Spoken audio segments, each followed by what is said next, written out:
तारीख कॉस्ट, वक्त के औराक में दफन कहानियां। तारीख में कुछ ऐसे वाक़यात मिलते हैं, कुछ ऐसी कहानियां जो हमें ये सोचने पर मजबूर कर देती हैं कि आखिर ईमान और यकीन की असल ताकत क्या होती है। आज हम एक ऐसी ही कहानी पर बात करेंगे। ज़रा सोचिए, घमसान की जंग हो रही है, तलवारें चल रही हैं, हर तरफ शोर और अफरा तफरी का आलम है, और ऐसे में एक नौजवान अपने कमांडर के पास आकर ये जुमला कहता है। ये कोई आम बात नहीं है, ख़ास तौर पर ऐसे हालात में तो बिल्कुल भी नहीं। तो सवाल यह है कि आखिर वो कौन था जिसने इतने ख़तरनाक लम्हे में ये बात कही, और उसके पीछे ऐसा क्या जज्बा था। चलिए इस पूरे वाक़े को ज़रा तफसील से समझते हैं। इस सवाल का जवाब हमें मिलता है जंगे यरमुक के मैदान में।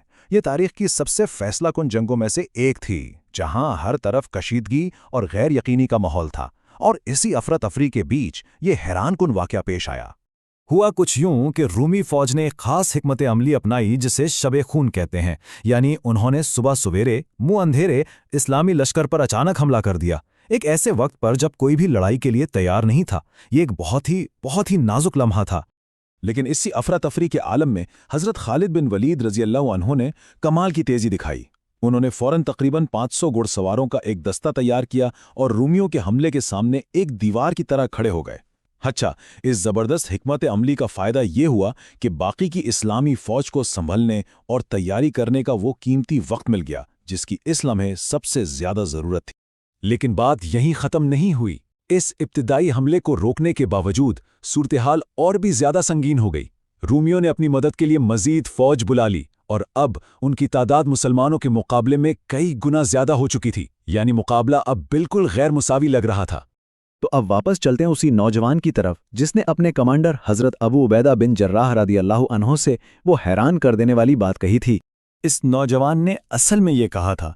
इसकी बात में कोई अगर मगर, कोई शक नहीं था।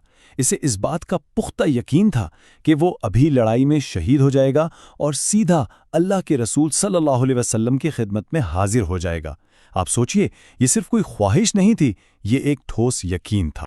हज़रत अबू उबैदा, जो एक तजर्बाकार सिपाहसालार थे जिन्होंने न जाने कितनी ही जंगें देखी थीं, वो भी इस नौजवान के शौक़े शहादत और इस गैर मुतजलसिल ईमान को देखकर अपने आंसुओं पर काबू ना रख सके।